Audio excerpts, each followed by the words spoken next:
The lights in Dae-sung's repair shop flickered as another transport ship roared past the station. He didn't look up. His hands were deep inside a broken fuel regulator, trying to fix a valve that should have been replaced 10 years ago.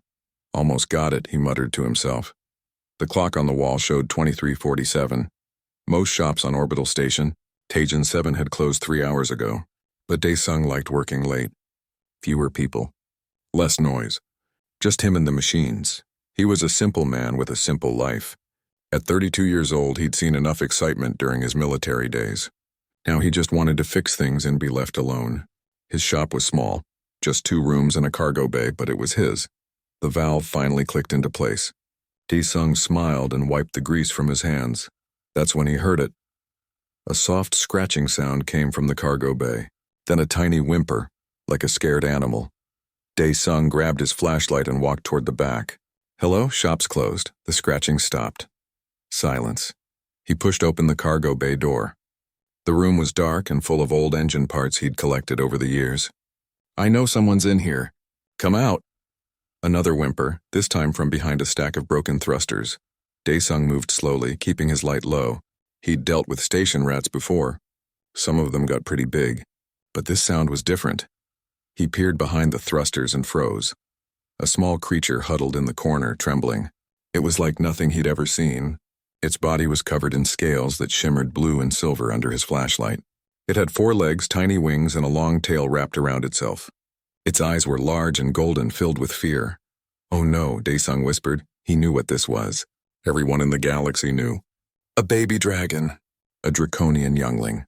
The creature was barely the size of a house cat. A cut on its shoulder leaked silver-blue blood. It made a soft chirping sound and pressed itself further into the corner. Dae-sung's mind raced. Dragons were never alone. Never. They were protected by their clans, guarded every second. The Draconian Empire was one of the most powerful forces in known space. Their technology was ancient. Their military was unstoppable. So why was a baby dragon hiding in his cargo bay?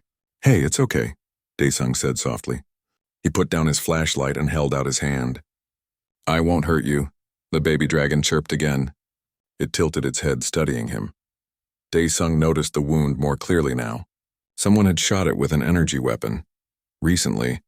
Who did this to you? He asked. The dragon took one small step toward him. Then another. Its golden eyes never left his face. Dae-sung stayed perfectly still. Slowly, the baby dragon crept forward until it was close enough to sniff his hand. Its nose was warm against his palm. Then it pressed its small head into his hand and made a sound like a purr. You're scared, aren't you? Dae-sung said. It's okay. You're safe here. The moment was shattered by voices outside his shop. The tracker says it went in here, a rough male voice said. Then let's get it and go, another voice answered. This one was female. I don't want to be here when she comes looking. Heavy boots stomped toward the shop entrance. Dae-sung's blood went cold. He looked at the baby dragon. Hide now! But the dragon didn't move. It pressed closer to him, shaking. The front door exploded inward. 3 figures walked in, all carrying weapons. 2 men and 1 woman, all wearing mismatched armor. Mercenaries. The first man was tall and thin with a scarred face. He held a plasma rifle. Well. Shop's still open after all. The second man was shorter and muscular. He had 2 pistols on his belt. His hand rested on one. The woman had cold eyes and a large gun strapped to her back. She smiled, but it wasn't friendly. We're looking for something, the tall man said. His name tag read Taemin. Small, scaly, probably hiding. You seen anything like that? Dae-sung stood up slowly, keeping himself between the mercenaries and the cargo bay. I don't know what you're talking about. I'm just closing up. Don't play stupid, the muscular man, Gunwoo, said. Our tracker led us right here. The cargo is in this building. Cargo? Dae-sung asked. You mean the baby dragon? The 3 mercenaries exchanged looks. Smart guy, the woman, Yujin, said. Yes, the dragon. Hand it over and we'll leave. No trouble. Can't do that, Dae-sung said. Taemin raised his rifle slightly. This isn't a request, mechanic. That creature is worth more money than you'll see in 10 lifetimes. We're taking it. Move aside. Behind him, Dae-sung heard the baby dragon whimper. It crawled out from the cargo bay and pressed against his leg, shaking. The mercenaries' eyes lit up when they saw it. There it is, Gunwoo said. Grab it. No, Daesung said firmly. He didn't move. Taemin laughed. You don't understand the situation, friend. We're from the Krell Syndicate. We get what we want. Now step aside before you get hurt. Daesung looked down at the baby dragon. It stared up at him with those big golden eyes, terrified. He thought about what would happen to it. Sold to the highest bidder. Locked in a cage. Used as a trophy or worse. His military training had taught him to calculate odds. 3 armed mercenaries versus 1 unarmed mechanic. He would lose badly. But looking at that scared baby, Daesung realized something. The odds didn't matter. You'll have to go through me, he said. The shop went silent. What? Taemin said. I said no. You're not taking her. Gunwoo drew one of his pistols. Are you insane? We will kill you. Maybe, Daesung said. But you'll have to. Yujin shook her head. Your funeral hero. Taemin aimed his rifle at Daesung's shoulder. Last chance, move. Daesung spread his arms wider, blocking the path to the dragon completely. His heart pounded, but his voice was steady. No. Fine, Taemin said. He fired. The plasma bolt hit Daesung's shoulder. Pain exploded through his body. He stumbled but didn't fall. Didn't move. Behind him, the baby dragon shrieked, a high-pitched sound that hurt to hear. Still standing? Gunwoo said. Tough guy. Blood ran down Daesung's arm. The wound burned like fire. But he stayed in place. The baby dragon pressed against his legs, crying. Move, or the next one goes through your heart, Taemin said. Daesung met his eyes. Do what you have to. I'm not moving. For a moment, respect flashed across Taemin's face. Then it vanished. Your choice, he said. Taemin aimed at Daesung's chest and fired. The plasma bolt hit directly above his heart. The impact threw him backward. He crashed to the floor, his vision going dark at the edges. The pain was beyond description. The baby dragon screamed again. This time the sound was different. It rippled through the air like a wave, making the walls shake. Through blurred vision, Daesung saw the dragon glowing. A strange mark appeared on his hand where he'd touched her, silver blue and burning. The mercenaries walked toward them. Finally, Yujin said, grab the dragon. We're leaving. Daesung tried to move, to do something, but his body wouldn't respond. Blood pooled beneath him. The baby dragon's glow grew brighter. Her screaming got louder. Somewhere deep in his fading consciousness, Daesung felt something change. The air itself felt different, charged. Like before a lightning storm. The last thing he saw before darkness took him was the baby dragon, glowing like a star and a point of light opening in the ceiling above them. Then nothing. Daesung floated in darkness. He couldn't feel his body, couldn't feel anything. Was this death? Then he felt it, a warmth in his hand, small, pulsing like a heartbeat. The mark. The silver blue mark the baby dragon had given him. It pulled him back. Away from the darkness, toward light and sound and pain. So much pain. His eyes opened slightly. Everything was blurry. He was still on the floor of his shop. Blood everywhere. His blood. The baby dragon stood over him, her small body glowing brighter than before. She was crying, but the sound had changed. It wasn't just fear anymore. It was a call. A scream that traveled beyond normal hearing. The 3 mercenaries approached slowly. What's it doing? Gunwoo asked, covering his ears. That noise. Who cares? Yujin pulled out a containment net from her pack. Just grab it and let's go. We've got maybe 90 seconds before station security shows up. Taemin kept his rifle ready, scanning the room. Something feels wrong. You shot a guy. Of course something feels wrong, Gunwoo said. Come on, move. Yujin stepped closer to the baby dragon, net ready. The dragon's golden eyes fixed on her. The glow around its small body pulsed. Then the temperature dropped. What the? Yujin's breath came out as fog. Frost formed on the metal floor, spreading from the baby dragon in all directions. The temperature just dropped 20 degrees, Taemin said, checking his suit display. In 3 seconds, malfunctioned, Gunwoo said. Station environmental controls are garbage. But then the cold vanished. The frost melted instantly. Now the air became hot, scorching hot. The mercenaries backed away. That's not a malfunction, Taemin said quietly. The lights in the shop flickered, then the lights in the hallway, then every light visible through the windows. The entire station sector pulsed with unstable power. Daesung watched through half-closed eyes. The mark on his hand burned warmer. Not painful, comforting.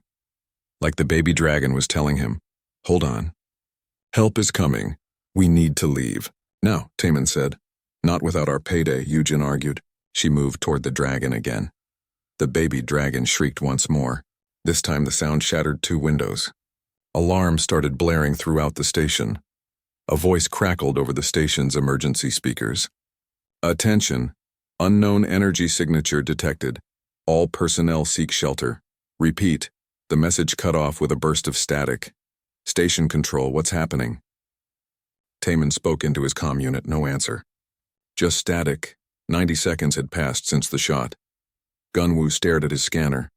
His face went pale. Guys? Something's approaching the station." "What kind of something?" Eugen asked. "Something big. Really big. And it's moving at—" "That can't be right. Nothing moves that fast." "How fast?" Taman demanded. "Faster than our ship. Faster than any ship I've ever seen." Gunwoo's hands shook. It just appeared on sensors. Like it teleported. And the energy readings, they're off the scale. 120 seconds. The air near the ceiling started to shimmer. It looked like heat waves rising from hot pavement, but the effect was localized to one spot, a spot directly above the baby dragon. "Oh no," Taman whispered. "Oh no, no, no, what?" Eugen looked up. "What is that?" "We need to run." Right now, but it was too late. The shimmer expanded, tearing reality like paper. Silver and blue light poured through, so bright the mercenaries had to shield their eyes. The baby dragon stopped crying. She sat down next to Daesung's body and made a soft, happy chirping sound. 150 seconds. The tear in reality grew larger. It became a swirling vortex of energy and light. Wind whipped through the shop, scattering tools and papers. The temperature fluctuated wildly. Hot, cold, hot, cold. Through the vortex, something moved.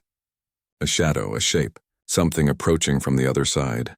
Daesung tried to speak to warn the mercenaries to run, but no sound came out. His body was too damaged. The mark on his hand pulsed stronger. He felt something, a presence, vast, ancient, powerful beyond understanding. And it was getting closer. 170 seconds. "Station Tajin 7, this is battle control." A panicked voice burst through the emergency speakers. "Unknown vessel has entered our space. All ships are ordered to." Another static burst. Then silence. The vortex stabilized. The wild energy calmed into a perfect circle of silver-blue light floating in the air. It looked like a doorway to another dimension. Gunwoo dropped his weapons and ran for the exit. He made it 3 steps before an invisible force slammed him to his knees. He tried to stand. Couldn't. Something was pressing down on him. On all of them. Eugen fell to her knees too. Then Taman. All 3 mercenaries knelt on the floor, unable to rise. Even Daesung felt it. A pressure, a weight. Not physical, but something deeper. Like the air itself was bowing to something greater. 180 seconds. 3 minutes exactly. A foot stepped through the vortex. It touched the floor of the repair shop, and the metal beneath it glowed softly.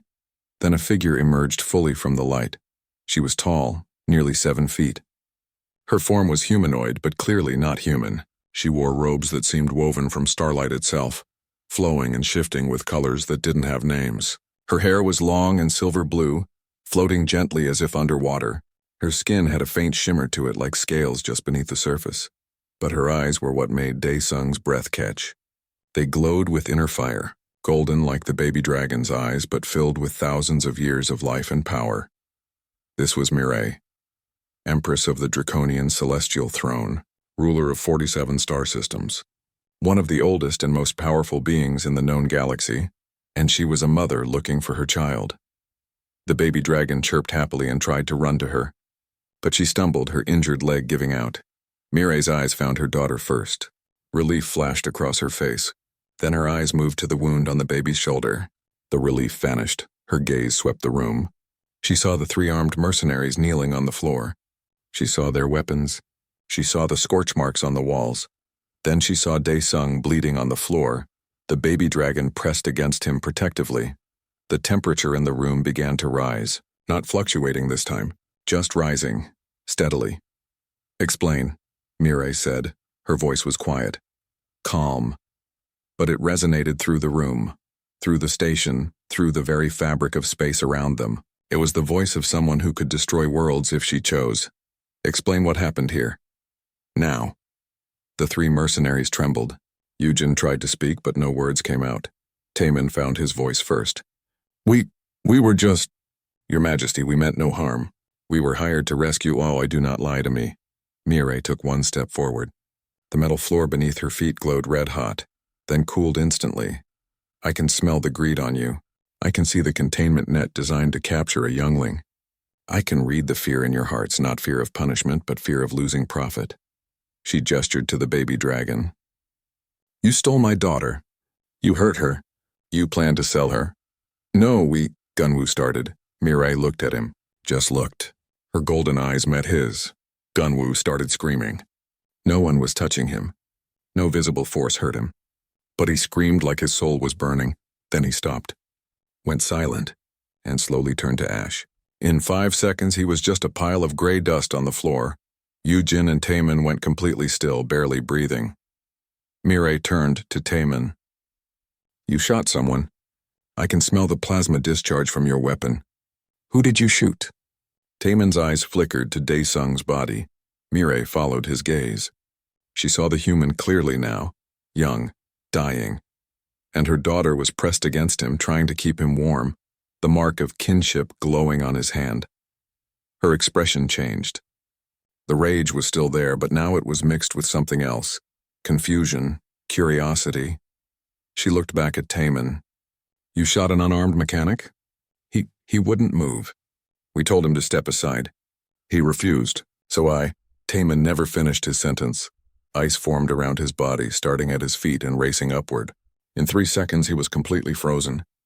Mireille flicked her finger and he shattered into 1,000 pieces. Only Eugen remained. The female mercenary was crying now, shaking uncontrollably. Please, I'm sorry. I'm so sorry. We were hired by someone called the Collector. He pays for rare creatures. We didn't know she was yours. We didn't know. Mireille placed her hand on Eugen's forehead. The mercenary's eyes went blank. Mireille was reading her mind, taking every memory, every piece of information. After 10 seconds, Mireille removed her hand. I see, the Collector. Others were involved. A conspiracy, yes, Eugen gasped. Yes, please, I've told you everything. Please let me. You will deliver a message for me, Mireille said coldly. You will find every being involved in my daughter's kidnapping. And you will tell them, the Dragon Empress knows their names. Their deaths will be neither quick nor merciful. Eugen nodded frantically. Now leave. Before I change my mind, Eugen ran. She didn't look back. The room was silent except for the soft chirping of the baby dragon and Daesung's labored breathing. Mireille knelt beside him. Her expression softened as she examined his wounds. Why? She asked softly. Why did you protect her, human? Daesung tried to focus on the face above him. Everything was blurry. His chest felt like it was on fire. Each breath was harder than the last. Why did you protect her? Mireille asked again. Her voice was gentler now. You knew you would die. Daesung's lips moved. Only a whisper came out. She was scared. Mireille leaned closer to hear him. Just a kid, Daesung breathed. Couldn't let them. Take her. You sacrificed yourself for a being you don't know, from a species not your own.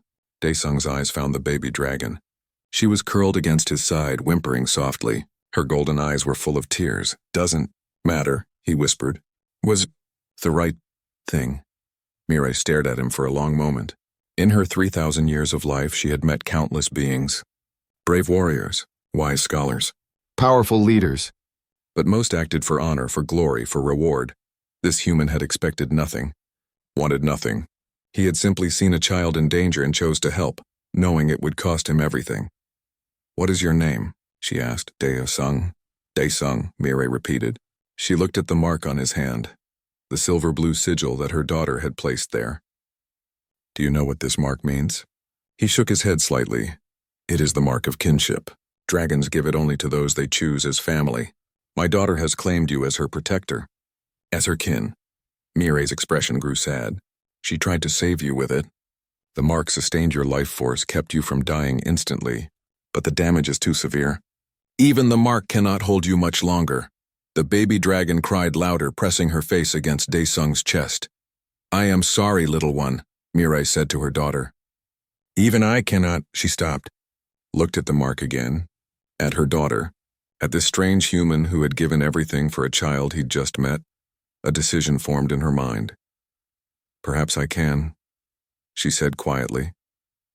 Mireille placed both hands over Daesung's chest wound. She closed her eyes and began to speak in a language that sounded like wind chimes and distant thunder. The words were old, older than human civilization. Golden light flowed from her palms into the wound. Daesung gasped. It felt like liquid fire was filling his chest, but not painful. It was warmth, life, energy pouring into his dying body. The baby dragon added her own small power. The mark on Daesung's hand blazed brighter. Silver blue light joined the gold, swirling together. The wound began to close. Slowly. The burned flesh knitted back together. The damaged organs repaired themselves. The blood stopped flowing, but it was hard. Mireille's face showed strain. Healing was difficult magic, and death had nearly claimed this human. She was fighting to pull him back. Minutes passed. The baby dragon never stopped crying, never stopped pushing her small power into the mark. Finally, the wound closed completely. Only a scar remained. Daesung's breathing grew stronger, steadier. Color returned to his face. Mireille removed her hands and sat back, exhausted. She hadn't used that much power in decades. Daesung's eyes opened fully. He stared at the ceiling, confused. He should be dead. He remembered the pain, the darkness, the feeling of slipping away. How? He whispered. "You should have died," Mireille said. "The shot destroyed your heart. But my daughter's mark sustained you just long enough for me to arrive, and I have repaid what you did for her." Daesung sat up slowly. His chest was sore, but he was alive. He looked at his hands, flexing his fingers. Everything worked. The baby dragon launched herself at him, chirping happily. She nuzzled against his face, her small tail wagging. "Hey," Daesung said softly, holding her gently. "You okay?" Your shoulder. Mireille had already healed her daughter's wound as well. The baby dragon was completely healthy now. "She is well," Mireille said. "Thanks to you." Daesung looked at the Empress properly for the first time. He'd heard stories about draconians his whole life. Everyone had. They were legends, myths, beings of impossible power who rarely interacted with other species. And now one was sitting in his repair shop. "You're her mother," he said. "I am. My name is Mireille, Empress of the Draconian Celestial Throne." She studied him carefully. "And you are Daesung, mechanic of Orbital Station Tajan 7. A former military engineer who left service 3 years ago and now fixes broken machines." Daesung blinked. "How do you know that?" "I know many things." Mireille gestured around the room. "I also know what happened here. I saw it through my daughter's memories when I healed her." She stood, her robes flowing around her. Even in the small, dirty repair shop, she looked regal, powerful.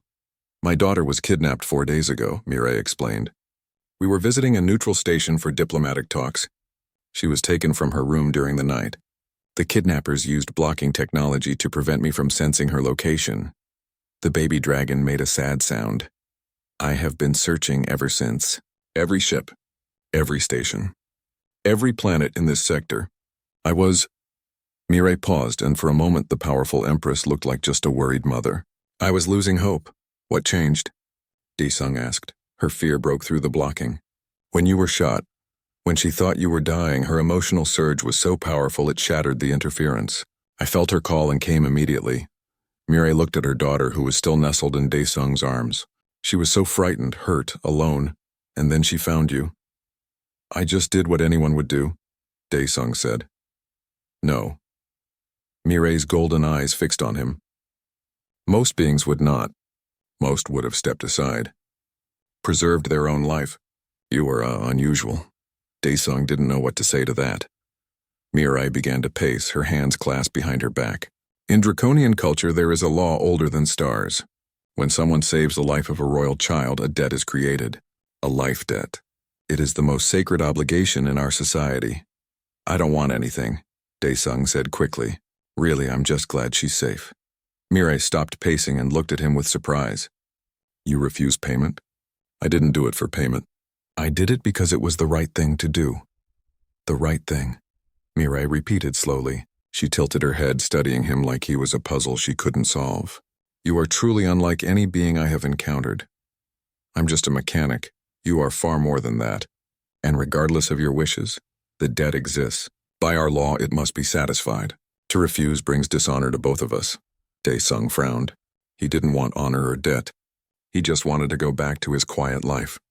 But looking at Mirai's serious expression, he realized this was important to her. To her culture, okay, he said. What do I have to do? You must name a boon. Anything within the Empire's power to grant. Wealth enough to buy a dozen stations like this one. Territory. Your own planet if you wish. Power, a position of authority. Technology, ships, weapons, anything you desire. Name it and it is yours. Dae-sung looked down at the baby dragon. She had fallen asleep in his arms, her small chest rising and falling peacefully. Just make sure she grows up safe, he said. That's all I want. Make sure this never happens to her again. Mirai was silent for a long moment. That is your wish? Her safety? Yes, not wealth. Not power? No, just keep her safe. She deserves to grow up without being scared. Something changed in Mirai's expression. The coldness melted away. She looked at Dae-sung with what might have been respect. Or understanding. Or both. You continue to surprise me, Dae-sung. She came closer and knelt so they were at eye level. But I must tell you, her safety cannot be guaranteed from afar. Those who took her are part of a larger conspiracy. They want to use her as leverage against the Empire. As long as she is a target, she will need protection. What are you saying? I am saying that the best way to ensure her safety is to have someone with her. Someone she trusts. Someone who has already proven they will die for her. Dae-sung's eyes widened. You mean, come with us. Serve as my daughter's guardian and companion. Live in the Imperial Palace. Be part of her life as she grows. I'm not qualified for something like that. I'm nobody. I don't know anything about your culture or your politics or... You were willing to die for her. Mirai interrupted. That is the only qualification that matters. The baby dragon stirred in his arms and made a happy chirp, still sleeping. She has already chosen you, Mirai said softly. The mark of kinship proves it. Dragons do not give that mark lightly. She feels safe with you, and after 4 days of terror, she deserves to feel safe. Dae-sung looked around his shop. His small, simple life. No complications, no danger. No responsibilities beyond fixing broken things. Then he looked at the sleeping dragon in his arms. What would this guardianship involve? He asked. Mirai stood and walked to the broken window. Outside, the station was in chaos. Emergency lights flashed. People ran through the corridors. Security teams rushed toward the docking bay where her ship had appeared. As Kin Guardian, you would live in the Imperial Palace, she began. You would receive training in our ways, our language, our customs. You would learn to fight properly. Not just military combat, but the ancient methods my people use. She turned back to face him. Most importantly, you would be my daughter's companion as she grows. Someone outside the politics of court. Someone she chose herself? What about my life here? Dae-sung asked, still holding the sleeping dragon carefully. It would end. Once you accept this position, you cannot return. The enemies who took my daughter now know your face. They saw what you did. You would become a target. Dae-sung felt a chill. He hadn't thought about that. The mercenaries who escaped, they work for someone called the Collector. He is not the only one involved. There are others, powerful beings who want to destabilize the Draconian Empire. They would see you as a weakness, a human with no protection, living alone on a small station. Mirai's eyes glowed slightly. If you refuse my offer, I will assign guards to protect you. But you would spend the rest of your life looking over your shoulder. And if I accept, you would have the full protection of the Imperial family. No one would dare touch you. You would be given the title of Kin Guardian, a position of high honor. You would want for nothing.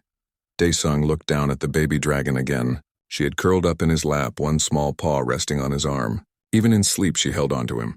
Can I think about it? He asked. Of course. You have... A loud bang interrupted them. The shop's front door, already damaged from the mercenaries' entry, fell off its hinges. A dozen security officers poured in, weapons raised. Freeze! Hands up! The lead officer was a stern-looking woman with gray hair. Her name tag read Captain Bora. She stopped dead when she saw Mirai. The blood drained from her face. Your Majesty? All the security officers immediately dropped to their knees, heads bowed. Mirai didn't even glance at them. Captain Bora, you are late. We came as soon as the alarm sounded, Your Majesty. The station systems experienced massive interference.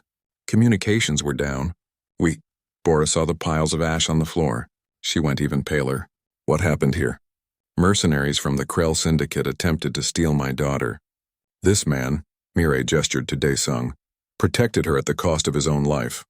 I arrived and dispensed justice. Bora's eyes found Daesung, then the baby dragon in his arms, then the mark of kinship glowing faintly on his hand. I understand, Your Majesty. Do you? Because I find it curious that mercenaries were able to operate freely on your station. That they had time to track my daughter here, break into this shop, shoot an unarmed civilian, and nearly escape. Bora stammered. Your Majesty, we had no idea. I want your station's security footage. All of it. From the past week. I want to know every ship that docked here, every person these mercenaries contacted, every official they bribed. Bribed? Bora looked shocked. Mireille's expression was cold. Did you think they operated without help? Someone on this station assisted them. Someone provided them with scanner-blocking technology. Someone told them when and where they could move without being detected. She walked toward Bora. The captain seemed to shrink under her gaze. You have 1 hour to provide me with the information I requested. After that, I will extract it myself. And you will not enjoy the process? Yes, Your Majesty. Right away, Your Majesty. Bora practically ran from the shop, her officers scrambling after her. Daesung watched them go. You think someone on the station helped them? I know they did. The mercenary I allowed to live, her memories showed me. 3 station officials were paid to look the other way. A docking supervisor, a security officer, and a communications operator who jammed the signals when my daughter called for help. Mireille's hands clenched into fists. They will face justice. All of them. The baby dragon woke up and yawned, showing tiny sharp teeth. She looked around the shop, then up at Daesung. She chirped happily. She's asking if you're really okay, Mireille said, smiling slightly. She was very worried about you. I'm fine, Daesung told the baby dragon. Thanks to both of you. The dragon nuzzled his hand, purring. Mireille's expression softened as she watched them. She has not been this calm since the kidnapping. Even after I healed her, she was frightened, jumping at every sound. But with you, she feels safe. What's her name? Daesung asked. Hana. It means one in your language. She is my first and only child. Hana, Daesung repeated. The baby dragon's eyes brightened when she heard her name. It's a good name. Mireille sat down on a workbench, suddenly looking tired. The powerful Empress seemed almost human in that moment, just a mother who had been through a terrible ordeal. Her father died in the last Great War, Mireille said quietly. 300 years ago. I have ruled alone since then. I never wanted another child. The risk, the pain of potentially losing them. But then Hana came. A miracle, a gift.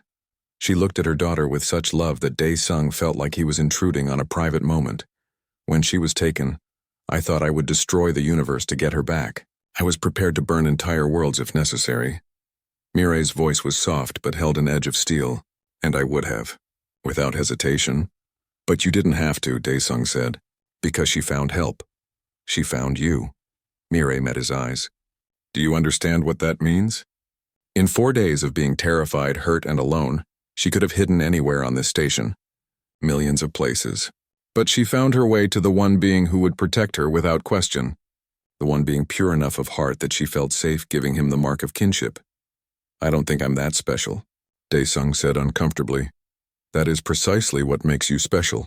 Before Daesung could respond, footsteps echoed in the hallway. Multiple sets, heavy boots, military-grade armor from the sound of it. 3 figures entered the shop. They were draconians in humanoid form like Mireille, but dressed in ornate armor that shimmered with protective enchantments. Warriors. Each one radiated power. The first was a tall man with sharp features and cold eyes. The second was an older woman with silver hair and kind eyes. The third was another man, younger, with a warrior's build and suspicious expression. All 3 bowed deeply to Mireille. Your Majesty, the tall man said, we secured the station. The Celestial Phoenix is ready for departure whenever you command. Thank you, Jinho. Mireille gestured to each in turn. Daesung, these are my most trusted advisors. General Jinho, commander of my military forces. Sei Junbi, keeper of ancient knowledge. And Captain Hyun, leader of my personal guard. The 3 draconians turned their attention to Daesung. Their reactions varied. Jinho's eyes narrowed. This is the human? Show respect, Mirai said sharply. He saved Hana's life. A human, Jinho repeated as if the word tasted bad. Your Majesty, surely you don't intend to— I intend to offer him the position of Kin Guardian. Yes. All three advisors reacted. Yunbi looked intrigued. Hyun looked shocked. Jinho looked angry. Your Majesty, that is unwise, Jinho said. A human? In the Imperial Palace? We know nothing about him. His background? His loyalties. He could be a plant. A spy sent by— He took a plasma bolt to the chest rather than let mercenaries take my daughter. Mirai interrupted. He expected no reward. Asked for none. Even when offered wealth and power, he asked only for Hana's safety. What more proof of loyalty do you need? Nevertheless, Hyun spoke up. His voice was calmer than Jinho's, but still doubtful. This is unprecedented. No outsider has ever been named Kin Guardian. The court will object. The noble houses will— I do not care what the court thinks. I do not care what the noble houses want. Mirai's voice carried absolute authority. Hana chose him. That is enough. Yunbi, the sage, stepped forward. She studied Daesung with curious eyes. May I see the mark? Daesung held out his hand. The silver-blue sigil glowed softly on his palm. Yunbi gasped. By the ancient stars, it's complete. A full kinship bond. I've only read about these in historical texts. No dragon has formed one in over 1,000 years. What does that mean? Daesung asked. It means my daughter didn't just give you a mark of trust, Mirai explained. She formed a true bond with you. Your life forces are connected. If you were to die, she would feel it. If she were in danger, you would sense it. You are linked on a level deeper than words. Daesung looked at baby Hana, who chirped innocently. She did all that? Dragons operate on instinct in their young years. She sensed something in you. Purity of spirit, selflessness, courage, so she bonded with you completely. Yunbi smiled.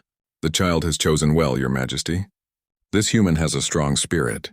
I sense no deception in him. His spirit is irrelevant, Jinho argued. He is still human, weak, fragile. How can he protect the princess when he couldn't even protect himself from common mercenaries? He didn't need to defeat them, Mirai said coldly. He needed to delay them, and he did so by offering his own life. That is courage beyond what most warriors possess. Jinho looked ready to argue more, but Mirai's glare silenced him. She turned to Daesung. You see what you would face? Opposition, doubt.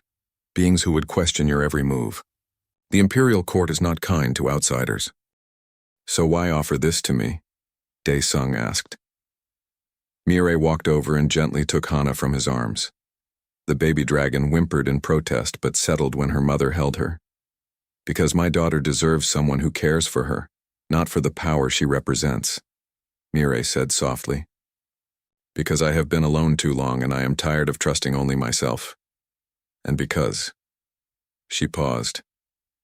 Because you remind me that goodness still exists in this universe. She looked into his eyes. I am offering you a new life, Daesung. A chance to be part of something greater. But I need your answer now. Daesung looked around his repair shop. Oil-stained floors, broken equipment scattered everywhere, walls that needed painting. This had been his whole world for 3 years, a small world. A safe world. A lonely world. He thought about his life before this. The military, the battles, the friends he'd lost. He'd left all that behind because he was tired of fighting, tired of losing people he cared about. But as he looked at baby Hana in Mirai's arms, something shifted inside him. This wasn't about fighting. This was about protecting someone who needed him. Someone who had chosen him despite all the powerful beings in the galaxy who could have protected her better. She had chosen him. What would I have to do? He asked. As King Guardian? Mirai's expression remained neutral, but he saw hope flicker in her eyes. You would live in the Imperial Palace on Dracon Prime, our homeworld. You would be trained by our finest teachers, combat, diplomacy, our language and customs. You would stay close to Hana as she grows, teaching her about the universe from a perspective she wouldn't get from Draconians alone. And when she's older? Daesung asked. When she comes of age, you would serve as her advisor, her protector, her friend. Mirai smiled slightly. Dragons live for thousands of years. The bond you formed today could last for millennia. Thousands of years. The thought made Daesung's head spin. I'm only human. I'll be old and dead in maybe 60 years. Perhaps, Yunbi said, speaking up. Or perhaps not. The kinship bond changes things. We have techniques to extend life. And the bond itself may slow your aging. It's complicated, Jinho scoffed. This is madness. Your Majesty, even if we accept this human, the court will never. The court serves me, Mirai said, her voice sharp. Not the other way around. I am Empress. What I decree becomes law. She turned back to Daesung. But Jinho is right about one thing. This will not be easy. You will face opposition. Beings who have lived for centuries will question a human with only 32 years of life. Some will try to undermine you. Others will test you. Why would they do that? Because you would have influence over the future Empress. Because you would be close to the throne. Because some beings fear change. Mirai's eyes glowed softly. I won't lie to you, Daesung. This path is difficult, but you would never face it alone. I would support you. Hana would need you, and you would have a purpose greater than fixing broken machines. Daesung was quiet for a long moment. Then he thought about the baby dragon's scared golden eyes when he'd first found her. The way she'd trusted him immediately. The mark she'd given him connecting their lives. He thought about dying on his shop floor and her desperate cry to save him. She had chosen him. How could he abandon her now? All right, he said quietly. I'll do it. For Hana. Mirai's face broke into a genuine smile. The first real smile Daesung had seen from her. Then rise, Daesung, kin guardian to Princess Hana of the Celestial Throne. As he stood, the mark on his hand blazed bright. The silver-blue light spread up his arm in beautiful patterns, then faded back into the simple sigil on his palm. Baby Hana chirped excitedly and reached for him. Mirai handed her over, and the small dragon immediately curled up against Daesung's chest, purring. Jinho looked like he'd swallowed something bitter. Hyun seemed uncertain, but Yunbi smiled warmly. Welcome to the imperial family, Daesung, the sage said. I should get my things, Daesung said, suddenly realizing this was really happening. You have 1 hour, Mirai said. We cannot stay longer. The collector and his allies will send more mercenaries once they realize what happened here. 1 hour. Right. Mirai gestured to her advisors. Jinho, coordinate with station security. I want those corrupt officials arrested before we leave. Hyun, secure the docking bay. Hyunbi, prepare the guest quarters on the ship for our new kin guardian. The 3 draconians bowed and left, though Jinho cast one more doubtful look at Daesung before disappearing. Alone with Mirai and Hana, Daesung felt the reality of his decision settling in. I don't know if I can do this. You protected my daughter knowing you would die, Mirai said gently. Everything else you can learn. 30 minutes later, Daesung stood in his small apartment above the shop. It looked even more pathetic than usual. 1 room, a bed, a tiny kitchen, a bathroom that barely worked. He packed quickly. Clothes, tools, a few photos. There was a knock at the door. He opened it to find his neighbor, Soman. The elderly woman ran a noodle shop 3 doors down. She was the closest thing to a friend he had on the station. Is it true? She asked. The whole station is talking. The Dragon Empress is here? And you're involved somehow? It's true, Daesung said. I'm leaving, Soman. I don't know if I'll ever come back. Her eyes widened. Leaving? Where? I can't really explain, but I'm going to help protect someone. Someone important. Soman studied his face for a long moment. Then she smiled. I always knew you were meant for more than this, station boy. You had that look in your eyes, like you were waiting for something. I was just trying to forget things. Maybe. But sometimes running from the past means running toward the future. She hugged him tightly. Be safe, and don't forget us little people when you're off being important. Daesung hugged her back. I could never forget you. Your noodles are the best in the sector. She laughed through tears. Flatterer, now go. Don't keep an empress waiting. The docking bay was massive, and in the center sat the most beautiful ship Daesung had ever seen. The Celestial Phoenix was huge, at least 1 kilometer long. Its hull seemed to be made of living crystal that shifted between silver and blue. Elegant spires rose from the main body. Energy fields shimmered around it like aurora lights. It's beautiful, Daesung breathed. It's home, Mirai said beside him. She had Hana in her arms and the baby dragon was sleeping peacefully. They walked up the boarding ramp. Inside was even more incredible. The corridors were wide and tall with walls that glowed softly. Gardens grew in impossible places, flowers floating in midair, trees growing sideways out of walls. Crew members stopped and bowed as Mireille passed. They stared at Dae-sung with undisguised curiosity. A human on the Empress's ship. Unheard of, Yunbi met them in the main hall. "Your quarters are ready, Kingardian. I took the liberty of providing educational materials about our culture. You have much to learn." "Thank you," Dae-sung said. "I'll show you to your room," Mireille offered. She led him through winding corridors to a door that opened at her touch. The room beyond was larger than his entire apartment. It had a bed, a workspace, a bathroom, and a balcony that looked out into space. "This is too much," Dae-sung said. "This is the smallest guest room on the ship," Mireille said, amused. "You'll have proper quarters in the palace. These are just temporary." She laid sleeping Hana on the bed. The baby dragon didn't wake, just curled into a ball. "She's exhausted.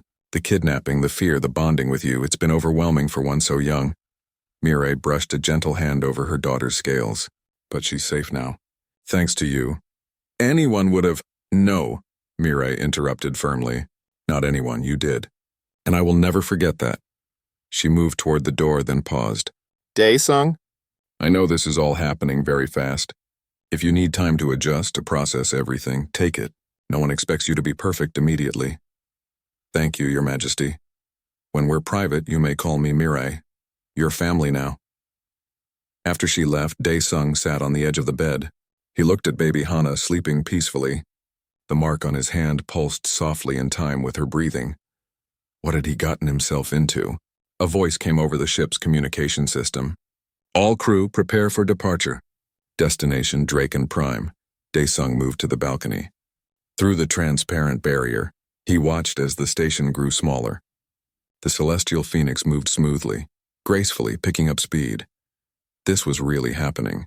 He was leaving everything behind, but as he looked back at Hana, he didn't feel scared. He felt right, like this was where he was supposed to be. 6 months later, the Imperial Palace training grounds echoed with the sound of combat. Dae-sung blocked a strike from Minho, his combat instructor, and countered with a move he'd learned last week. Minho grunted in approval. "Better. You're not completely hopeless anymore." "High praise," Dae-sung said, breathing hard. "Don't get cocky. You still fight like a human." "I am human. Then fight like a better one." They sparred for another hour. When they finished, Dae-sung was exhausted but satisfied. 6 months of intensive training had transformed him. He was faster, stronger, more skilled than he'd ever been in the military. He walked through the palace gardens, heading to the learning pavilion. As he walked, servants bowed. Guards nodded respectfully. It had taken months, but people were getting used to him. In the pavilion, Hana waited with Yunbi. The baby dragon wasn't so baby anymore. She'd grown to the size of a large dog, and she was learning to speak. "Dae," she called when she saw him. Her voice was still young, but growing stronger. "Watch, I can fly now." She spread her wings and launched herself into the air. She made it about 10 feet before crash landing into him. They both tumbled to the ground, laughing. "You're getting better," Dae-sung said, hugging her. "I'll fly to the clouds soon, and you'll ride on my back." "I look forward to it." Yunbi smiled at them. "You two have a strong bond. I've never seen a Kingardian and dragon so close so quickly." "She's easy to care about," Dae-sung said, ruffling Hana's scales. She purred. Later that evening, Dae-sung stood on his balcony overlooking the capital city of Draken Prime. The city glowed with bioluminescent towers. Dragons flew through the air in both their true forms and humanoid shapes. It was like something from a dream. Mireille joined him, appearing silently. "Do you regret your choice?" "No," Dae-sung said honestly. "This is hard. Some of the nobles still treat me like I don't belong. The training is brutal, and I miss simple things like fixing engines. But no, I don't regret it. Why not?" He pointed to where Hana was playing in the garden below, chasing light bugs with other young dragons. "Because of her. She's happy, safe, that's what matters." Mireille was quiet for a moment. "Her father would have liked you. He always said the measure of a person wasn't their power, but their heart. I wish I could have met him. Perhaps you will, in a way. Hana has his courage, his kindness," Mireille smiled, "and now she has you to help guide those qualities." Below, Hana looked up and saw them. She waved enthusiastically. "Mother, come play." Duty calls, Mireille said with amusement. They went down to the garden together. As Dae-sung played with Hana, chasing her through the flowers while she practiced flying, he thought about his old life. The lonely repair shop, the quiet, empty days. He didn't miss it at all. This was where he belonged, protecting this brave little dragon who had chosen him when she needed help most. And he would keep protecting her for as long as she needed him.